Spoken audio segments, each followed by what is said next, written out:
이 콘서트홀 참 좋죠? 예. 처음 와서 참 감탄했는데요.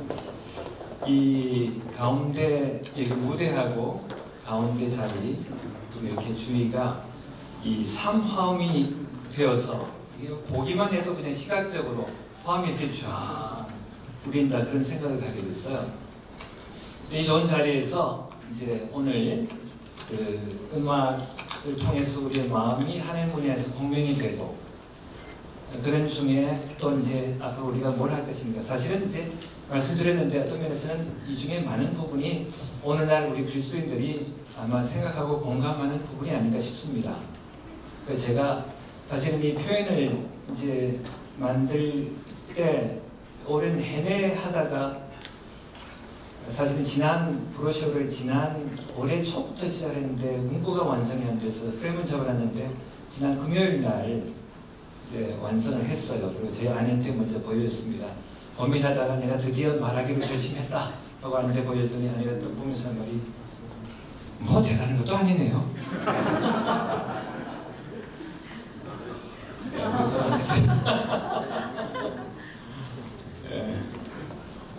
오늘 이제 우리 마음에 있는 부분을 이제 살펴보는 시간을 갖도록 하고 먼저 우리 가히 아닌 가히 한국 최고의 기타리스트라고 할 수 있는 우리 함춘호 교수님 모시고 기타 연주를 듣겠습니다. 뜨거운 박수로 합니다.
네, 또 뭐 우리 문화하면은 일각에 있는 우리 임성희 교수님이신데 이렇게 연주 들으신 소감이 어떠세요? 예, 오늘은 특별히 박정관 목사님과의 관계와 호흡 사명을 생각할 때 그래 올 수밖에 없었지만 사실은 진짜 목적은 우리 송정미 사모 함춘호 집사님 오신다 그래서 더 기쁜 마음으로 왔습니다. 우리 함 집사님은 저는 개인적으로는 사실 이제 교제할 기회는 없었는데요. 함 집사님을 보면서 연주는 뭐 제가 이렇게 사실 깊이 잘 모르는데 하여튼 잘하신다. 아까는 이렇게 듣는데 졸리더라고요. 그러니까 굉장히 편안하게 하나님의 나라로 이끌어 주시는 것 같아서 진짜 잘하시는구나. 근데 참 그 크리스찬의 문화가 저래야 된다는 생각이 들더라고요. 왜냐하면 그냥 편안하게 들을 수 있고 아름다운 음악이라고 느끼는데 나중에 보니까 크리스찬이더라고요. 저는 크리스찬인지 나중에 알았어요. 근데 보니까 사람들이 그 음악을 참 좋아하고 특별히 뮤지션들이 저분이랑 같이 그렇게 하고 싶어 하더라고요. 모든 뮤지션들이. 그래서 저게 우리 크리스찬이 아니냐, 저런 모습이. 세상에 덕을 주면서 세상 사람들이 함께 하고 싶어 하는 사람이 되는 것. 이게 크리스찬 문화가 아니겠는가. 그런 의미에서 저는 우리 함 집사님 참 자랑스럽습니다. 감사합니다.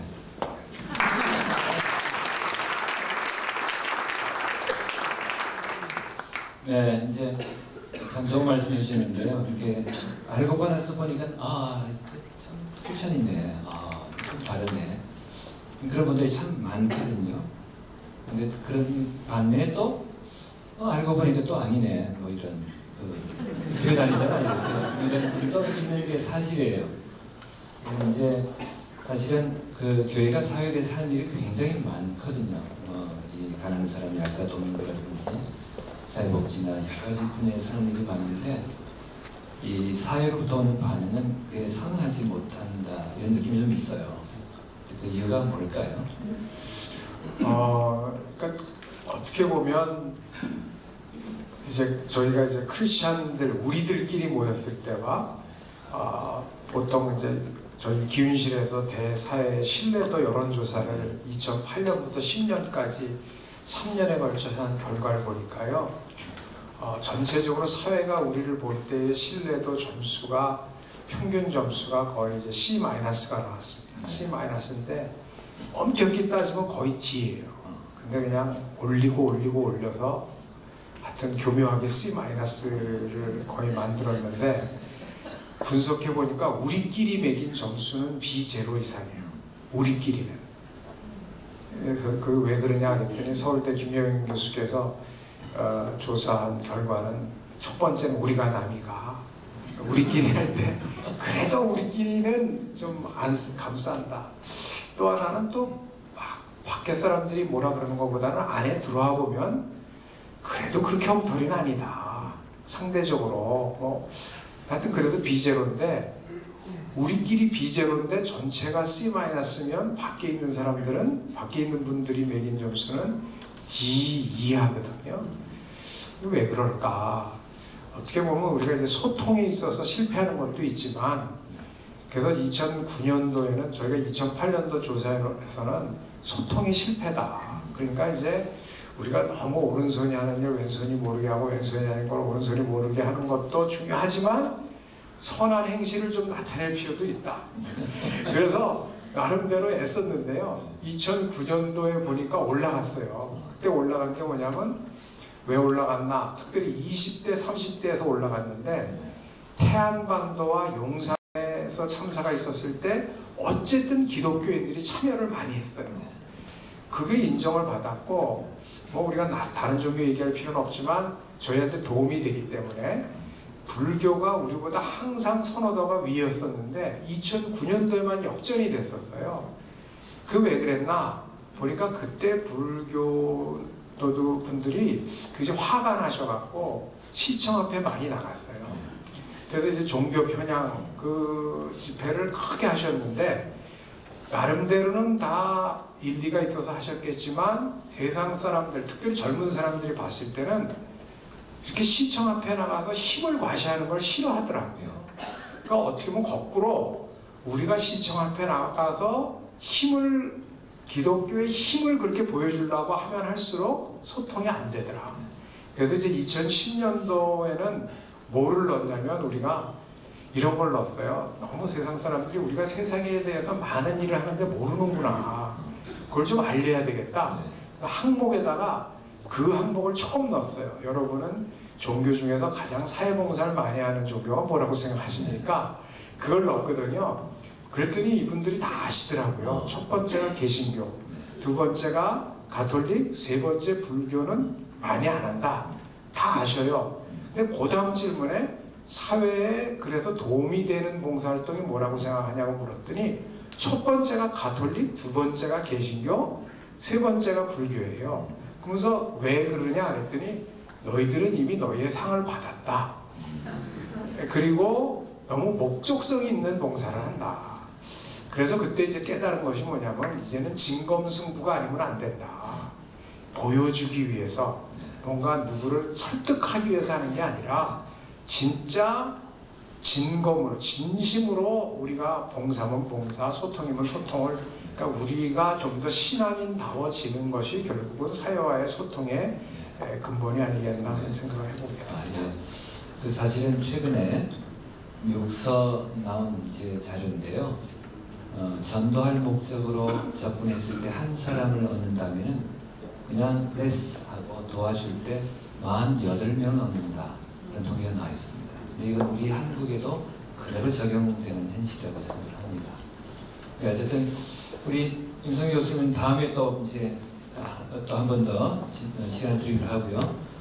우리 이제 이인영 부사님은 사실 옛날에 MBC 뉴스 앵커로 있으면서 굉장히 이렇게 많은 분들이 아셨고 지금은 이제 삼성전자에 와서 커뮤니케이션 팀을 맡았기 때문에 어떤 면에서는 이제 소통이라든지 이런 데서는 굉장히 이렇게 경험도 많으시고 잘 아시는 분이라고 생각이 됩니다. 지금 이제 화두를 소통으로 던지셨는데 여기 대해서 하실 말씀이 많으실 것 같아요.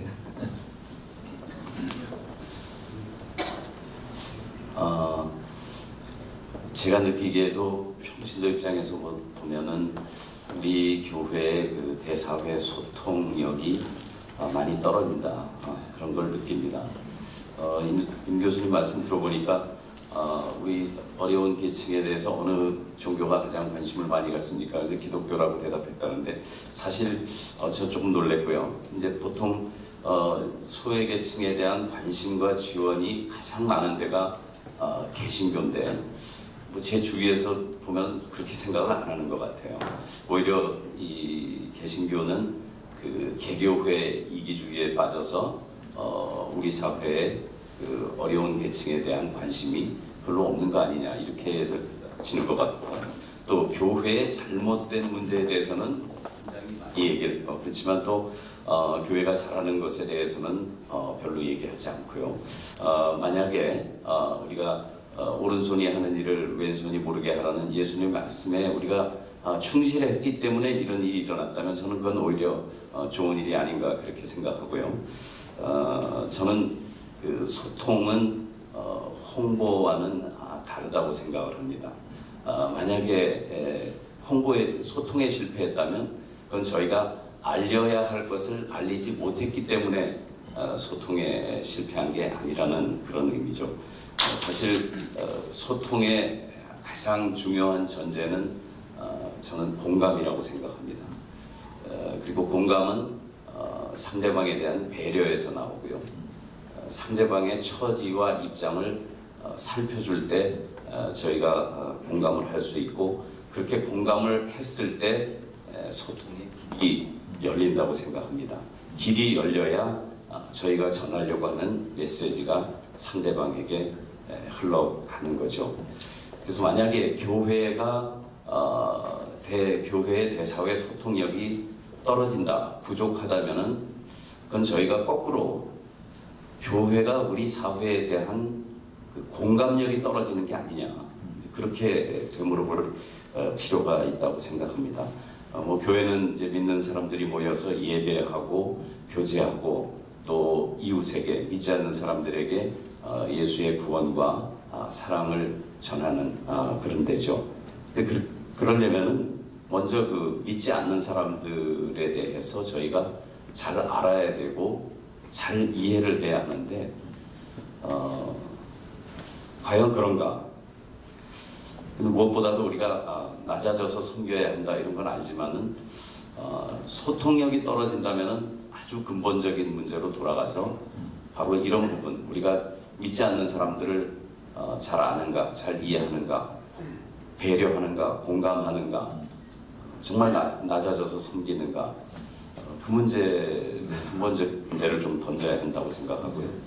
그리고 한 가지 굉장히 제가 좀 아이러니컬하다고 생각하는 건 저처럼 이렇게 나이 40이 다 돼서 하나님 믿게 된 사람은 그 믿지 않는 사람들의 그 심리를 잘 아는 편인데요.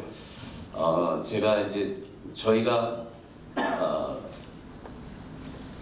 믿지 않는 사람들에게 저희는 진리를 알고 있기 때문에 진리를 갖고 있기 때문에 그 진리를 전하려고 하는 건데 진리라는 게 굉장히 독점성이 있고 배타성이 있지 않습니까? 그러니까 이 진리가 갖는 독점성과 배타성 때문에 믿지 않는 사람들은 교회나 크리스천에 대해서 배타적이라고 여기는 게 아닌가.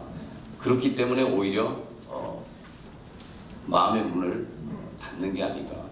그렇다면 이것은 이제 그 소통에 굉장히 아주 중요한 방해 요인이 되는 거고, 또 하나는 이런 게 있는 것 같습니다. 교회 다니는 데 대해서 그렇게 부정적인 사람들조차도 한 가지 교회나 크리스천에 대해서 평가하는 부분이 있다면은 교회나 크리스천들에 대해서 굉장히 높은 도덕적 윤리적 기준을 요구한다는 거죠.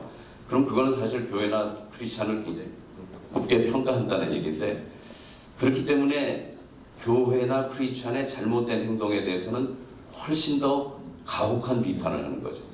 이것이 저는 그 교회와 사회의 소통에서 그 소통의 장애가 되는 일종의 심리적인 정서적인 환경이 아닌가 좀 그렇게 생각을 합니다. 예, 그 중요한 말씀 해주신 것 같습니다. 이런 이제 장애도 있고, 근데 그러면은 여기 대해서 어떻게 하면 좋을까요? 그걸 알면 참 좋겠지만 문제에서 답을 찾아야 되는데요. 제가 이제 공감의 얘기를 했는데 소통의 전제는 공감이다. 근데 이게 이제 현실적으로 어떤 문제에 부딪히냐면 이런 거거든요. 믿지 않는 사람들에 대해서 저희가 연민과 안타까움을 가지고 있죠. 근데 이제 우리가 여기서 제가 말씀드리고 싶은 것은 공감은 동의를 전제하지 않아도 공감을 할 수 있다. 그러니까 동의하지 않지만 공감할 수 있다는 거죠. 근데 우리는 동의하지 않는 경우 사실 공감하기가 쉽지 않습니다. 왜냐하면 나하고 다른 생각을 하고 좀 엉뚱한 소리하고 이상한 데 빠져있고 그런 사람에 대해서 우리가 배려하고 공감하기가 쉽지 않거든요. 현실적으로는. 그래서 믿는 사람들은 믿는 사람들끼리 잘 어울리고 믿지 않는 사람들하고 부딪히면은 이해가 안 되니까 안타까우니까. 근데 저는 공감에서 중요한 것은 동의하지 않지만 공감할 수 있다.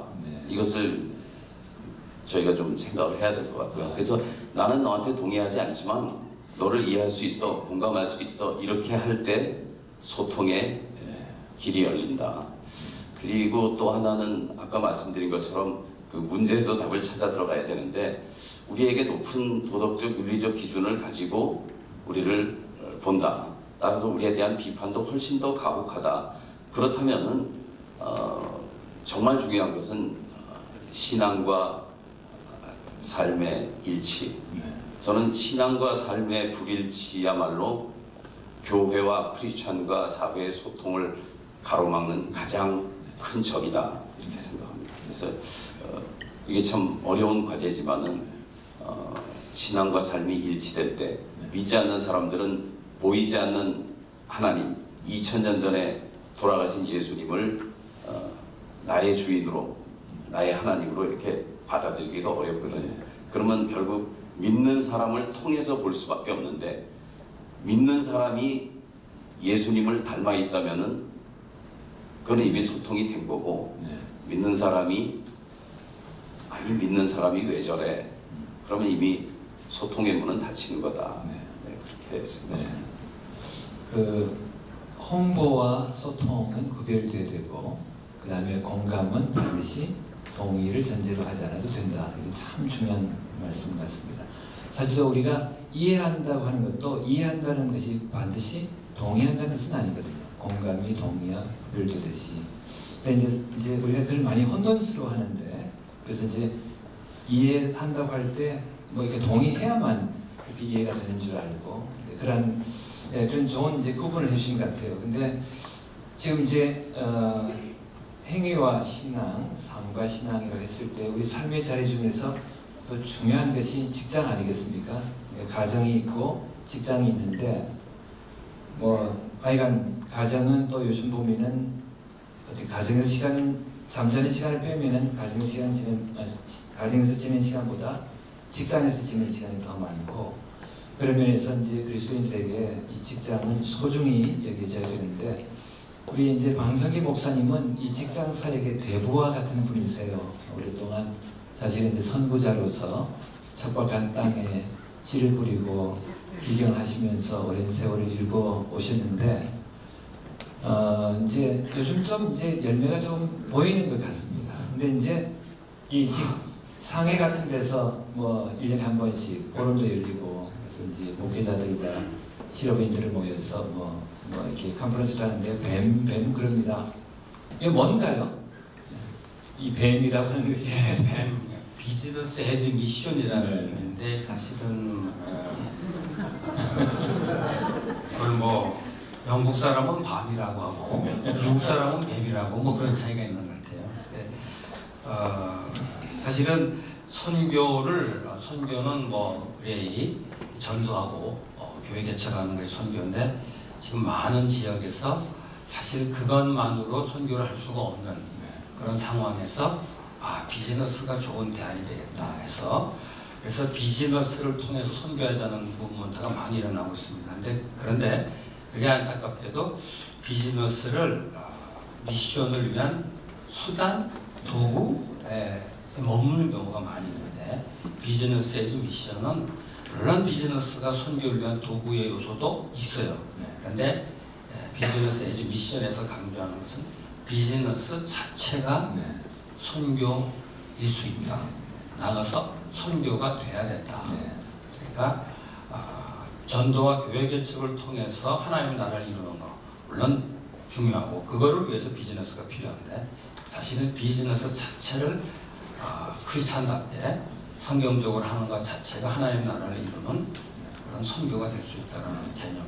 굉장히 어떻게 보면은 전통적인 복음주의원에서는 조금은 혁명적인 개념이 아닌가 생각해요. 그래서 이제 박 목사님 그런 노력이 이제 이렇게 참 뭔가 이렇게 이제 꽃이 보인다, 열매를 향해서. 근데 이제 궁금한 게 어떻게 해서 이제 이 일을 시작하셨는지. 올해. 저 개인적으로. 네네. 그래서 지금 개인 얘기를 하는 자리인지는 모르겠는데, 어쨌든 저는 대학 다닐 때는 주님 때문에 공부를 배설물로 여긴 적이 있습니다. 학교 세상 공부가 의미가 없고, 그래서 성적이 배설물 같이. 근데 직장에 들어가면 하나님이 바꿔주신 것 같아요. 직장 그 일이 그 당시 뭐 비즈니스 에듀 미션까지는 아니었지만은 세상 속에서 크리스찬이 인정받는 삶을 살아야 된다는 거에 대해서는 굉장히 하나님이 도전을 해주신 것 같아요. 그래서 직장에서 인정을 받고 일로 인정을 받는 거죠. 그리고 크리스찬으로서 분명히 정체성을 또 인정받고, 그러다 보니까 그 안에서 복음을 전하고 양육하는 일까지도 가능하게 되더라고요. 그래서 굉장히 저는 그 직장에서의 생활이, 그러니까 대학 시절에 대한 추억은 그렇게 썩 좋지는 않습니다. 근데 직장에서의 생활은 굉장히 좋은 추억으로 남아있는데, 저는 그래서 사실은 꼭 목사가 될 필요가 없었어요. 그냥 거기 있었어도 너무 만족한 생활했을 텐데, 그 엔지니어라는 그 일이, 전 공대에 나와서 엔지니어인데 그게 정말 저한테 맞지 않더라고요. 우선 고장이 났다 그러면 고칠 생각보다 주여 왜 이런 일이 생겨나요? 그래서 결국은 목사가 되면서도 이 일을 돕는 일이에요. 왜냐하면 제가 그 일을 하는 중에는 교회로부터 아무런 서포트를 받지 못했어요. 그 방면에 평신도들 가운데서도 도움을 주는 분이 없었고, 목사님들도 없었고, 그래서 제가 목사가 되고 이제 사역을 하게 되면서 이 사역이 내가 헌신해야 될 일이고, 이 사역에서 내가 조금이라도 기여할 수 있겠다. 그래서 더구나 또 이제 제가 이랜드라는 회사에 같이 동역하게 되면서 그래서 가능하게 되었죠. 이제 그 초기에 선구자적인 노력을 하신 것의 열매가 이제 곳곳에 드러나는데요. 옆에 계시는 그 전인 사장님 경영하시는 그 한국 교세라 전공은 어떤 면에서는 그 참 첫 열매라고도 할 수 있을 것 같아요. 제가 아까 세 가지 말씀드렸는데 직원 만족, 고객 만족, 하나님 만족, 그것이 이렇게 실현되기 시작한 그런 그 공동체로서의 기업이 아닌가 싶습니다. 우선 이제 다름께도 이제 제가 들은 바로는 1997년도 외환 위기가 이 좋은 기업을 일구게 된 계기였다 이렇게 들었는데 좀 언뜻 이해가 되진 않지만 그렇게 되었는지 한번 설명 좀 해주시겠습니까? 예, 저는 현대자동차에 입사해가지고 5년 근무하다가 나와서 300만 원 가지고 이제 벤처 비즈니스를 시작했습니다. 그때는 돈이 없었기 때문에 이제 무역 대리점업이라는 파업을 했는데 그때 하나님께 제가 잘한 거는 300만 원 가지고 시작했지만 기업의 주인은 하나님이라는 주권에 대해서는 분명하게 하나님이 주인이시다 하는 것만 제가 고백했고요. 그때부터 제가 혼자서부터 시작해서 17년 동안 120명에 120억을 하는 회사로 성장했습니다. 성장했는데 그때 저는 장로도 이제 그 섬기고도 했지만 우리가 일반 크리스찬 CEO가 생각하듯이 비즈니스 포 미션, 하나님이 이 기업에 축복 주시면 그 물질의 축복 가지고 교회를 섬기고 목사님 섬기고 선교사 섬기고 개척교회 돕고 이런 이제 물질의 축복에 대한 어떠한 내가 할 바를 다하고 사원들에게 주식도 몰아주고 해외여행도 보내고 사원들을 이제 기쁘게 하는 그런 것들을 했었습니다. 이게 비즈니스 포 미션이라고 하는데 저희는 근데 IMF가 터지면서 사원들의 반을 감원을 해야 되는지 이런 부분에 이제 문제가 생기다 보니까 우리 충신교회에서 릴레이 기도가 있어가지고 새벽 4시부터 6시까지 이제 기도하는 시간을 가지면서 하나님 살려달라고 우리 사원들 살려줘야 되지 않냐 그랬더니 하나님께서 네가 정말 사원을 사랑하냐고 그러시더라고요. 근데 사랑하죠. 제가 할 바를 다 했으니까. 근데 결론에 가서는 하나님께서 저에게 얘기하시는 것은 사원의 행복은 먹고 사는 문제뿐만 아니라 영혼의 문제를 해결했느냐는 거죠. 근데 그때도 이제 박종호 목사님도 저희 월요일날 와서 이 말씀을 전해주시고 하셨지만 그거는 제가 느낄 때는 성직자들이 해야 되는 거지 저희가 섬기는 사람 우리 평신도라는 얘기는 성경이 없지만 평신도인 제가 어떻게 그 책임을 져야 됩니까 하는 얘기를 했었는데 하나님은 저희 기업의 가치가 기업의 인원을 모아준 원인이 너에게 그 사람들을 구원하라고 영원히 구원하라고 하는 메시지를 저에게 주셨어요. 그래서 그것이 너무 사명이 너무 놀라워서 우리 비즈니스는 세상이라고 생각하고 세상은 때 묻고 죄가 묻고 거짓과 뭐 이런 게 있는데 어찌 우리가 영적인 책임을 질 수가 있겠는가 생각했는데 일터에도 하나님이 부어주시는 영적인 기름 부으심이 있다는 걸 깨달았습니다. 그러면서부터 저희 회사가 하나님 우리 이 공동체, 일도 공동체를 하나님의 나라가 되기를 위한 하나님 메시지를 주셔서 한 사람 한 사람 전도하는 게 아니라 일터에 있는 모든 사람이 예수 공동체가 되어야 되겠다. 즉 얘기하면 교회가 되어야 되겠다 하는 메시지를 주셔서 그때 저희가 십자가 경영이라고 해가지고 회사의 질서와 하나님의 사랑으로 이제 경영을 하는 그러한 공동체가 되고 거기서 이제 교회의 시스템을 적용해가지고 회사에는 회사 조직과 교회 조직이 두 가지 조직이 있어가면서 시작했는데요. 놀라웠게도 하나님께서 거기서 역사해 주셨고 우리는 14년 동안 매출과 이익을 하나님께 채워주시고 170명의 예수님을 영접한 사람들이 생겼고 한 달 전에는 24명이 회사에서 세례를 받는 그런 회사 또 34명이 사내 커플이 일어나는 그런 이상한 회사가 됐습니다. 저기 주위에 있는 노총각 노처녀들은 많이 이렇게 알려서 근데 제가 이제 사실은 한 달에 한 번씩 그 예배 가서 설교하고 그러면서 그 예배 모임이 참 좋았습니다. 그러니까 이제 축제예요. 그러니까 앞에 한 30분 찬양하는 시간 참 좋고, 그 다음에 이제 뒤에 30분간 이렇게 생일 축하해주고 뭐 이렇게 셀러브레이션 하는 시간이 있는데 그 너무 이렇게 제가 놀라웠어요, 그 경험이. 근데 이제 그거는 이제 얼굴이었고, 사실 그 속을 조금씩 들어가 보니까 그 안에 사랑의 공동체라고 하는 참 이렇게 보기 드문 회사로서는 그런 공동체가 있는 걸 발견할 수 있었어요. 그래서 이제 그 생각에는 뭐 벌써 마이크를 넘기셨는데 그 얘기를 좀 해주시면은. 네. 아까 소통과 이제 공감이라는 얘기를 하잖아요. 저희는 이 일터의 공동체, 예수 공동체를 하면서 이 성도의 교제가 얼마나 우리 크리스찬들의 공동체가 중요하다는 것을 우리 일터의 이제 예수 공동체에서 느꼈는데요.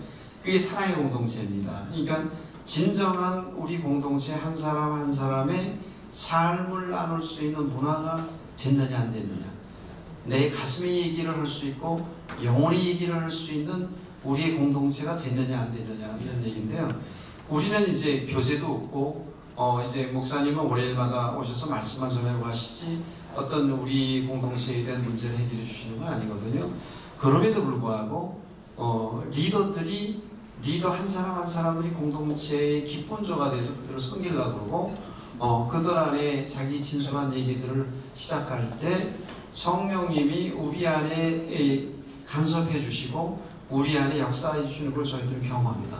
그걸 통해서 하나님이 우리를 간섭해 주시고 우리를 통치하시고 계시구나. 이것이 저희 회사의 특출한 하나님 메시지라고 생각합니다. 그래서 이것이 우리 여기 조찬 모임에 오시는 우리 대표님들이 몇 있는데 그분들도 이제 벤치마킹하면서 이러한 공동체가 회사에서 예수 공동체로 이게 일어날 수 있구나 하는 것들이 이제 들어지거든요. 근데 그 초점이 26개 공동체가 있는데 교회에서 지역이나 구역 이런 것처럼 셀입니다. 셀인데 1년 6개월마다 이제 로테이션 하는데 멤버들이 바뀌는데 1년 6개월 동안 일주일에 한 번씩 꼭 1시간씩 모여서 주제에 대한 얘기도 하고 자기의 삶에 대한 얘기를 합니다. 삶, 그 다음에 뭐 취미생활도 같이 하고 여행도 같이 다니고 이제 이벤트 프로그램이 상당히 많습니다. 그러니까 하나님이 이제 우리 회사에 주시는 목적은 뭐냐? 사원들에게 주시는 목적은 하나님 사랑, 사원들 간의 사랑, 하나님 사랑, 이웃 사랑, 서로 사랑. 이것이 주제이기 때문에 이 사랑을 어떻게 우리가 표현하고 훈련하느냐, 이게 훈련이라고 그러죠. 그래서 저희는 훈련을 많이 합니다. 그래서 그 훈련에 우리가 자꾸 믿지 않는 사람들이 그게 너무 좋아가지고 하다 보니까 예수님을 자기 주님으로 믿는 그런 아름다운 문화가 생긴 것 같습니다. 네. 우리 이제 문화 말씀해 주셨는데요. 조은혜 목사님은 연예인교회, 옛날에 연예인교회입니다. 그래서 사실 이제 교인들 끼가 많은 교인들이 많은데 우리 목사님도 끼가 많으시고 뭐 노래 들을 시간을 가져야 되는데 미성이시고, 근데 그 사역을 해오시면 특별히 이제 한국 다리 놓는 사람들 대표를 해오시면서 자녀들과 호흡을 맞춰 오셨고, 그렇게 해서 사실은 돌아보면은 90년도, 2000년도 전반까지가 청년운동이 활발했고 또 젊은이들 문화사역이 굉장히 활발했던 시기였던 것 같아요. 근데 지금은 그 당시로 비교하면은 많이 이렇게 좀 줄었다든지 꺼졌다 이런 느낌이 있는데 뭐 어떤 이유가 있다고 생각하세요? 그런 현상에 대해서는? 일단 이전의 교회는 좀 오래전에는 세상의 문화가 별로 발달되지 않은 이런 상황에서는 교회에 와서 나름대로의 만족을 누리고 또 기쁨이 있고 또 뭐 영적인 면에서도 채워지고, 그런데 지금 세상의 이 문화의 만족도는 어떻게 보면 일반적인 의미에서의 감성서지만 하늘을 찌르고 있는 건 아닌가. 개콘이나 나가수나 오빤 강남 스타일이나 저도 원래 강남 스타일이거든요. 한국에 와 있지만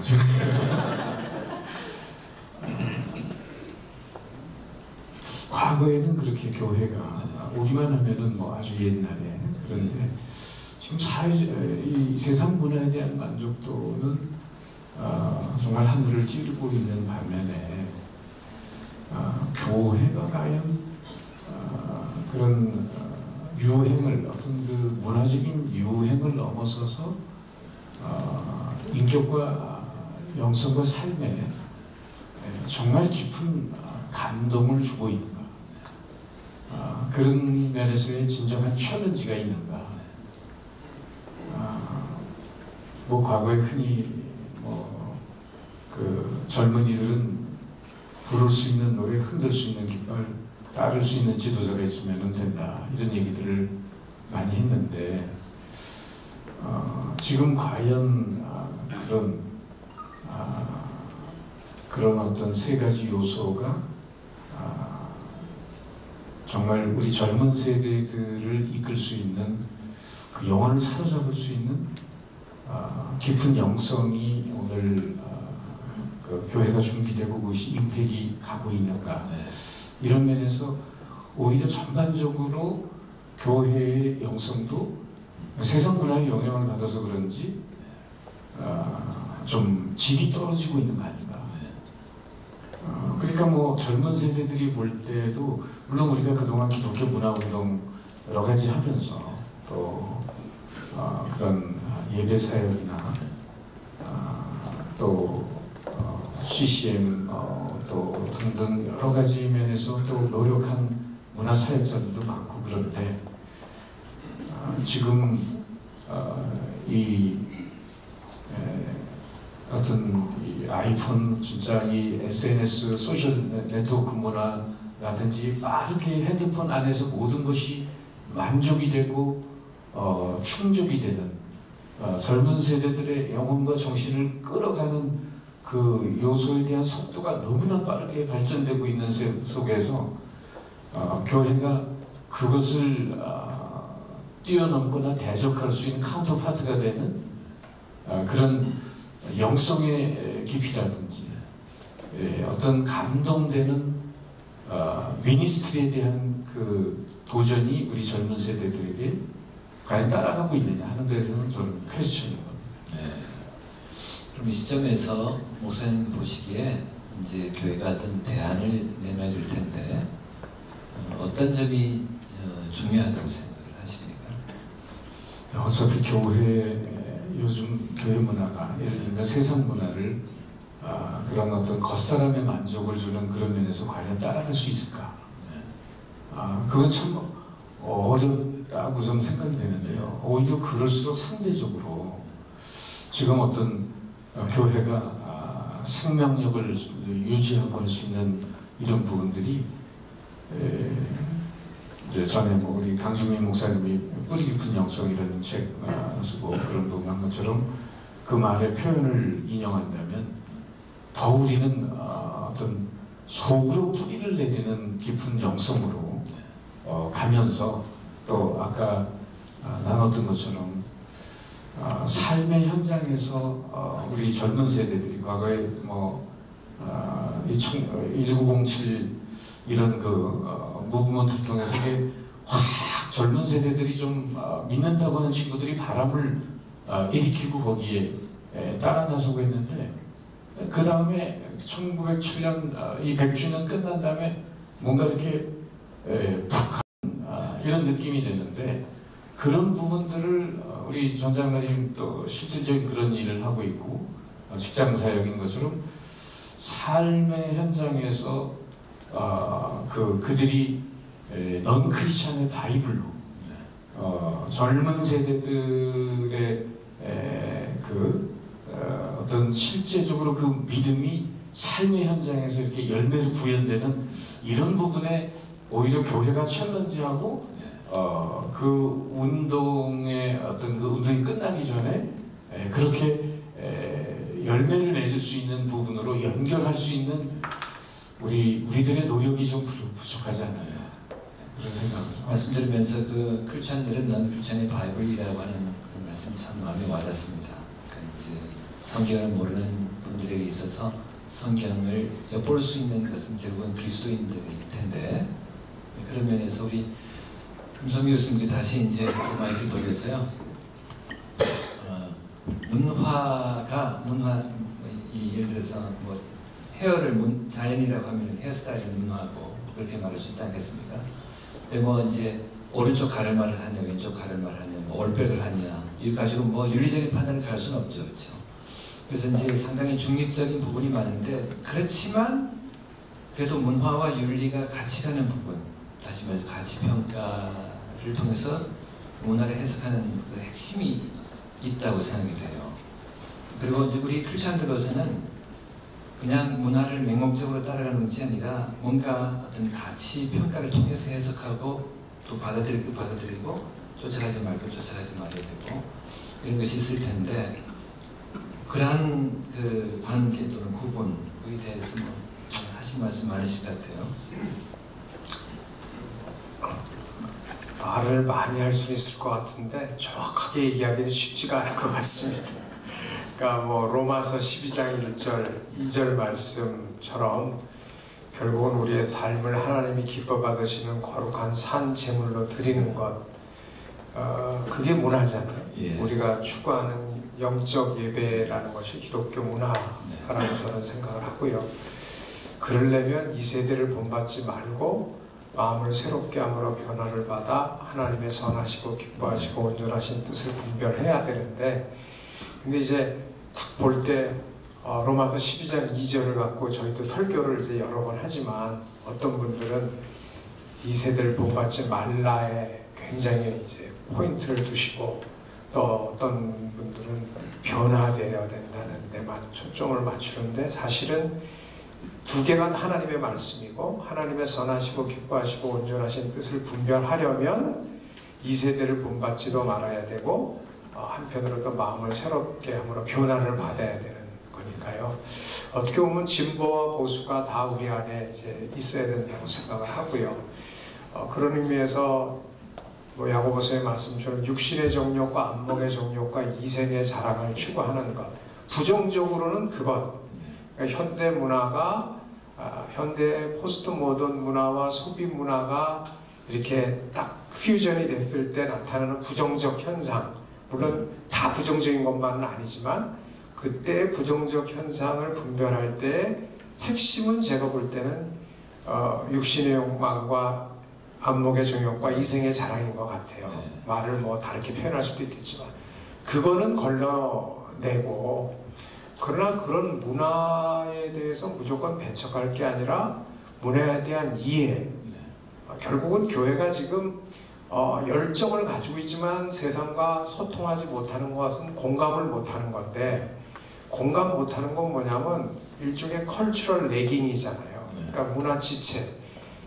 대개 보면 우리는 그 전근대적 코드를 가지고 교회 안에는 어떻게 보면 특별히 우리 오늘은 보니까 굉장히 제가 편하더라고요.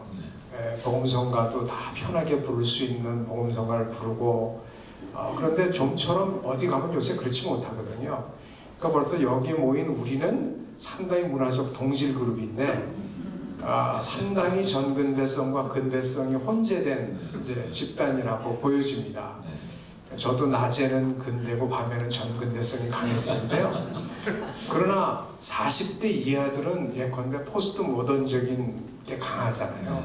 근데 그거를 포스트 모던적인 거를 아주 마치 비복음적인 것처럼 정죄하는 이제 그런 것들을 우리가 좀 문화 공부를 좀 해서 서로의 문화라는 건 복음만이 절대적으로 선한 거지, 문화는 중립적이라기보다는 양가성이 있잖아요. 하나님의 뜻대로 쓰이면 잘 쓰일 수 있는 거고 잘못 쓰이면 잘못되는 거예요. 요걸 분별하는 분별력을 우리가 좀 길러야 되지 않겠나. 그러면서 뭐 말씀하신 복음적 가치라고 하는 것은 그런 육신의 정욕과 안목의 정욕과 이생의 자랑을 배제하도록 애쓰면서 하나님의 나라와 의를 추구하는데, 그것은 지극히 작은 자와 함께하는 삶이 가장 보편적으로 우리가 세상과 공유할 수 있을 것 같고요. 인간의 존중이라든지 어떤 생태학적 공동선을 추구한다든지 결국은 그것은 하나님의 나라의 가치가 아니겠나. 그런 식으로 우리가 좀 분별과 가치를 좀 정리해 볼 수 있다고 생각합니다. 그래서 꼭 같은 건 아닌데요. 이제 이 기도를 좀 확대해서 할 수 있는 것 같은데, 그 라이널 리버의 이제 평안함의 기도라고 유명한 기도가 있습니다. 뭐냐면, 하나님, 제게 바꿀 수 있는 것은 바꿀 수 없는 것은 받아들일 용기를 평안함을 주시고, 바꿀 수 있는 것은 바꿀 용기를 주시고, 그 다음에 중요한데요, 이 둘 사이의 차이를 분별할 수 있는 지혜를 주세요. 이런 얘기거든요. 이걸 좀 이용을 하면은 우리가 이제 신앙과 문화 또는 절대적인 가치와 상대적인 가치라는 것을 생각할 때, 우리가 아무리 세상이 변해도 이 지켜가야 될 것, 바꿀 수 없는 것이 있는 것 같아요. 그런데 이 본질적인 거죠, 그렇죠? 근데 비본질에 있어서는 또 우리가 이제 니고셔블하고 협상이나 이렇게 바꾸는 것이 가능하고, 제일 중요한 게 이 둘 사이를 구별할 수 있는 지혜 같습니다. 자, 그리고 이제 잠시 또 우리 음악을 듣는 시간이 가질 텐데요. 이번에는 그 송정미 사모님 그리고 우리 함신호 교수님, 참 이거 보기 드문 경우예요. CCM계 디바와 한국 최고의 기타리스트가 함께 이제 호흡을 맞추는 시간인데, 두 번 우리 열렬한 박수로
시작하면서 대전제가 이런 것이었습니다.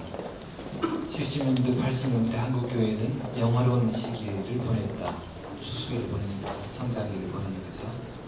90년도에 들어오면서 성장이 중단되고 왜 이렇게 됐을까 사람들이 당황했을 때 사실은 지나놓고 보니까 이 하나님의 안에서 때가 있는 것처럼 추수기가 파종기가 있어야 추수기가 있고 추수기가 지나면 또 다른 파종기가 오는 것처럼 한국교회가 새로운 파종기 안에 들어갔다고 생각합니다. 근데 이제 씨 뿌리는 것은 사실 좀 힘든 일이고 그 추수의 그 기쁨과 감격이 없는 그런 거지만 제가 공부에 생각하면서 새로운 마음을 갖게 됐습니다. 야, 이건 너무나 우리에게 좋은 기간이다. 왜냐하면은 꿈을 꾸는 기간이고 그 다음에 이전의 시보다 더 좋은 품종, 계량종을 가지고 더 훌륭한 수확을 향해서 뿌리는 기간이다. 저는 이 정말 가슴 설레고 마음이 벅찬 기간이 시작되었다고 생각합니다. 그래서 저희 연구소는 이런 우리의 또 삶에 새로운 세계가 펼쳐진 것을 알리고 이 놀라운 이 순간에 이제 다가올 세대를 향해서 꿈을 꾸면서 소망을 가지고 마음 설레이는 그런 씨뿌림에 초대하기 위해서 이 사역을 시작했다고 저는 믿습니다. 저는 그 70년대 파종기 때 태어난 사람입니다. 영적으로. 저는 저와 똑같은 사람들이 20년 후에 30년 후에 생기를 바랍니다. 저처럼 소망 없이 사람 사랑할 줄 모르고 주위 돌아볼 줄 모르던 그런 사람이 하나님의 사랑을 알게 된 다음부터 주위의 사람들의 조그만 상처에도 마음 아파하고 그 다음에 그들이 쓰러져가는 모습 볼 때 제 안에 뭉클거리는 것은 이건 제게서 나온 것이 아닙니다. 왜냐하면 하나님을 만났기 때문에.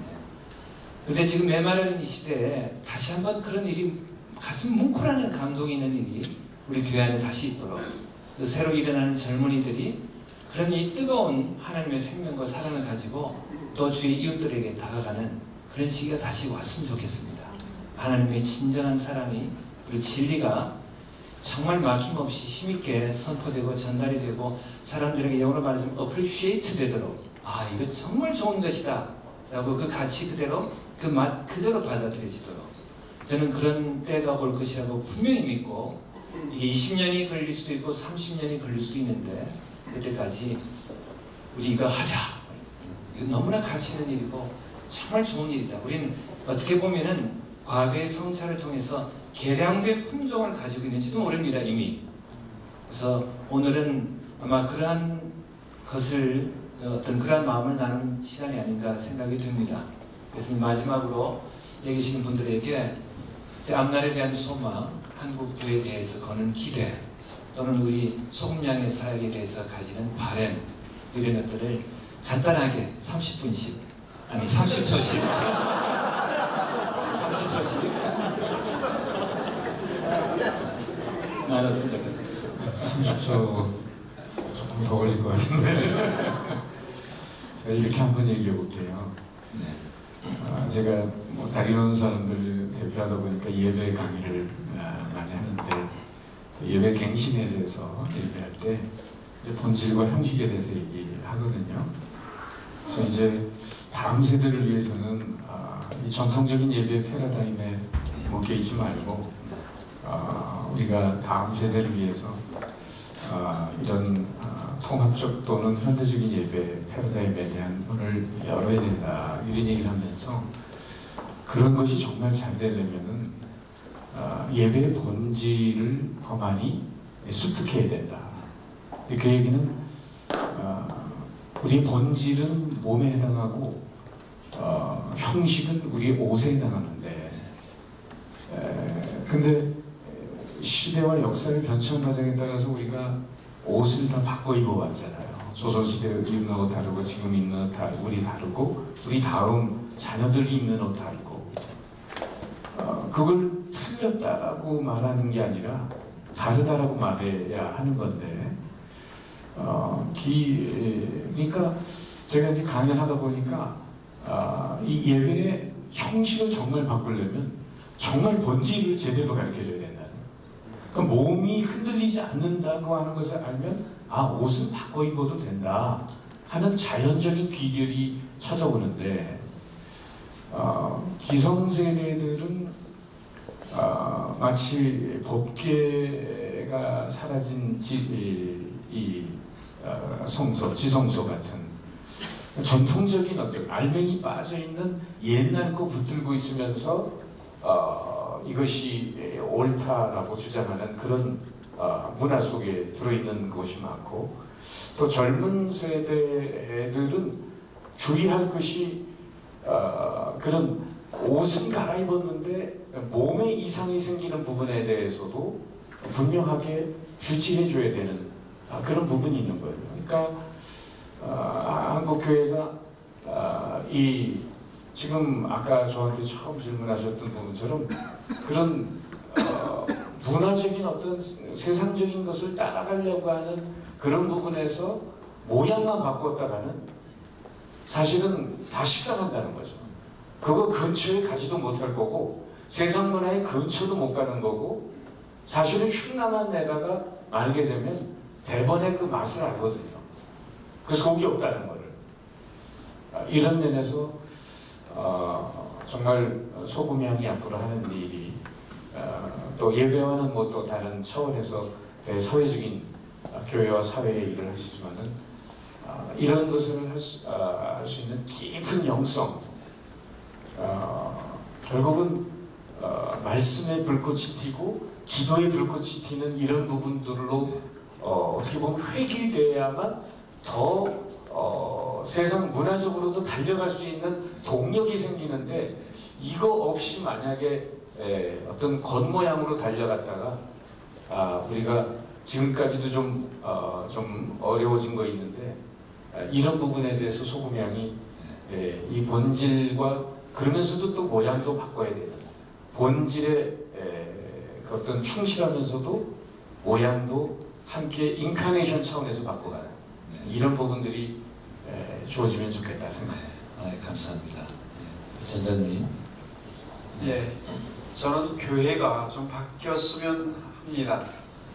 그 얘기는 교회 성도님들을 일터에 각 전문인 사역을 하는데 이분들을 다 선교사화 시켜주면 전도학교, 전도라는 거는 옛날 20년 전의 시스템이나 지금 시스템이나 같거든요. 근데 그런 방법이 아니라 가정과 일터에서 내가 선교사다고 하는 그러한 사명을 갖고 우리 삶 속에서 하나님의 나라가 이루어질 수 있도록 그들을 양육하고 키워주고 그들을 훈련시켜주고 다시 피드백 시켜주는 그런 것이 있다면 우리 이 하나님의 나라는 이 세상 속에 엄청나게 부흥할 거라고 저는 보고요. 또 하나는 저는 이 소금향 쪽에 우리 이 크리스찬 CEO들, CBMC도 있고 여러 단체들이 많지만 정말 비즈니스 이즈 미션을 하거나 비즈니스 에즈 미션을 근본적으로 비즈니스 하는 사람들이 그걸 배워서 그거를 자기네 일터에서 실천해가는 허브 역할을 하나를 우리가 하기 시작하면 이 소금향에 예술인들의 동아리도 모이고 어떤 방송인들의 동아리도 모이고 이런 동아리 허브가 많이 생겨서 이들과 네트워크하고 목사님과 네트워크하고 교수님과 네트워크 해가지고 이런 것들이 컨퍼런스로 해서 그들 자체 내의 의견도 내지만 딴 영역에 있는 분들하고 소통할 수 있는 그러한 장이 많이 만들어졌으면 좋겠습니다. 네, 감사합니다. 네, 박수희 목사님. 저는 아까 그 처음에 그 추수기 파종기 얘기 듣고 굉장히 인상적이었습니다. 그래서 그때 물어봤죠. 그 언제 추수기가 될 것 같냐. 네. 그건 좀 답답하더라고요. 근데 하여튼 저는 추수기 지내면서 전도를 굉장히 열심히 했었던 기억이 납니다. 근데 지금 돌이켜보니까 그때 제 전도 스타일이 사냥꾼 전도였던 것 같아요. 쫓아가면서 쏘는 했는데 지금은 그런 시기는 아닌 것 같고 직장 전도에 대해서 공부하면서 직장에서의 전도는 사냥꾼식이 아니라 낚시꾼식으로 해야 된다. 그래서 베드로전 3장 15절에 있는 대로 소망에 관한 이유를 묻는 자들에게 대답해주는, 아마 그게 앞으로 이 파종기를 지내면서 소금의 향이 조금 이렇게 지향해야 돼요. 그러니까 우리가 그냥 쫓아가서 공격을 하는 것이 아니라 소망에 관한 이유를 물을 때 대답해주는. 그런 얘기하면 꼭 그 질문하더라고요. 안 묻는다. 그래서 할 수 있는 말이 좀 묻도록 살자. 그거죠. 우리가 지향해야 될 방향이어야 될 생각입니다. 귀한 말씀 감사합니다. 우리 이인영 장로님. 자, 30초 안에 세요. 아까 목사님께서 이제 강남 스타일 말씀을 해주셨잖아요. 지금 싸이가 전 세계 사람들로부터 거의 동시간대에서 이렇게 열광받는 그런, 이게 어떻게 이런 일이 가능할까? 네, 저는 과거에 매스미디어에 종사했던 사람입니다만은 이제는 퍼스널 미디어의 시대가 됐거든요. 개인 한 사람 한 사람이 미디어인데, 이거를 싸이의 강남 스타일하고 우리가 한번 하나님의 복음으로 이 세계를 전부 뒤엎는다는 이런 우리의 꿈을 이렇게 대입을 해본다면은, 저는 우리 크리스천 한 사람 한 사람은 우리 삶의 일상적인 모습에서 하나님의 메시지를 전하는 미디어가 될 수 있고 돼야 한다. 그걸 생각해 보게 되거든요. 그러면 결국은 환경과 여건과 채널과 이런 것은 다 바뀌는데 핵심은 메시지잖아요. 그러면 그 메시지로 강력하게 무장한 한 사람 한 사람의 미디어. 우리 교회는 그 미디어를 양육해내야 되지 않을까. 저는 아까 조 목사님 말씀하고 맥을 같이 하는데, 저는 교회가 세상이 이렇게 막 빠르게 바뀌어 나가고 굉장히 화려한 문화, 젊은 사람들이 열광하는 문화, 그런데 교회는 젊은 사람들이 찾아오지 않고 이런 데서 이런 표현이 어떨지 모르겠습니다만은 뭐라 그럴까요? 어떤가? 컴플렉스? 이런 거 갖지 않았으면 좋겠어요. 네. 그러니까 지금 말씀드린 것처럼 세상이 화려하고 야, 우리 어떻게 저렇게 할 수 없나? 그것이 아니라 한 사람 한 사람을 싸이처럼 키워내야 하는 거죠. 네. 퍼스널 미디어. 그래서 그 역할을 중심을 잡고 한다면은 이 인터넷이 이 전 세계를 하나로 묶어주는 이런 그 미디어 환경에 혁명적인 변화가 일어나는 시대에 교회의 역할은 그런 하나님의 메시지를 전하는 미디어를 길러내는 것, 그것이 아닐까 그런 생각을 해봅니다. 네, 감사합니다.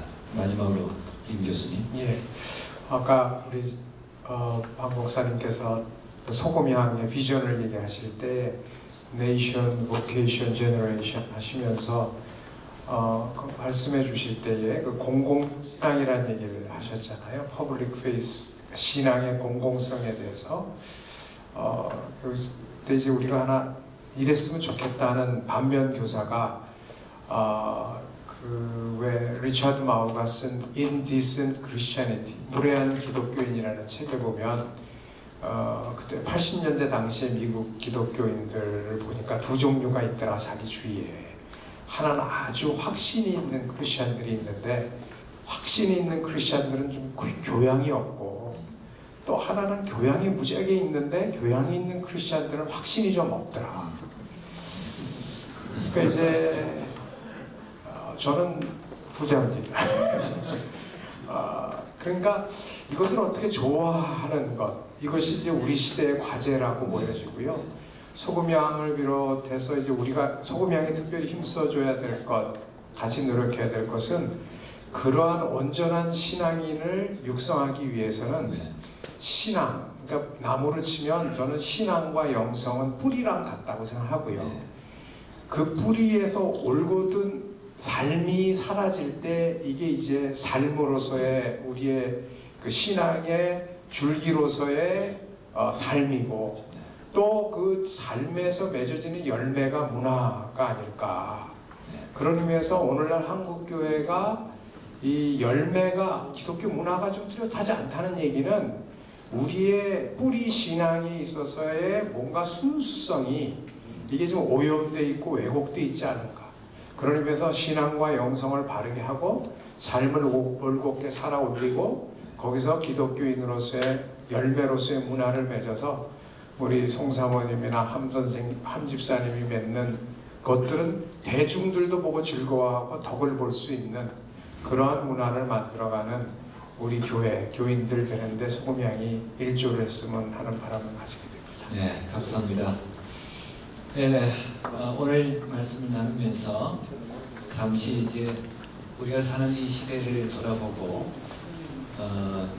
전도서나 잠언 말씀 보면은 그 하나님이 정하신 때가 있는데 때를 아는 것이야말로 우리 순종의 시작이라고 생각을 합니다. 그 말은 하나님이 추수기로 정하시는데 나는 파종기라고 생각해서 열심히 씨를 뿌린다라고 하는 것 안 되고, 또 하나님이 이제 파종기로 정하시는데 나는 추수를 하겠다고 또 열심히 이 땅 파주들면서 이렇게 다니는 것도 우리의 열심이 곧 순종은 아니라고 하는 것. 순종은 주의 때를 알고 그 뜻을 아는 것으로부터 출발한다고 하는 것을 전제로 할 때 먼저 이 때를 분별하고 우리가 무엇을 할 때인가를 생각해보고 그때에 맞춰서 하는 것이 얼마나 중요한가 그런 생각을 해봅니다. 그래서 오늘 이 논의가 참 귀하고 가치 있는 것이라고 생각이 되었죠. 여기 와주신 분들 다시 한번 감사를 드립니다. 그리고 이번에 이 창립식을 위해서 여러분들이 애를 써주셨는데 상도중앙교회와 한국 다른 있는 사람들, 그 다음에 한국교사를 잠고 가만 생각해 보니까 연구소와 교회와 선교단체와 그 다음에 기업이 이렇게 이 네 가지가 합력을 해서 동력을 해서 오늘 창립식이 이루어졌어요. 출발의 의미가 있다고 생각하고, 그래서 저희가 계속해서 교회와 사회를 이어가고 교회와 가정 그리고 교회와 직장을 이어가는 이 다른 오는 역할을 계속 하려고 합니다. 격려해 주시고 또 조언도 해주시고 또 제가 잘못될 때 충고도 아끼지 말아주시고 이렇게 해서 우리 함께 우리가 살아있는 동안 하나님의 나라를 이루어가는 주의 뜻을 따라가는 그런 좋은 삶을 나눴으면 좋겠습니다.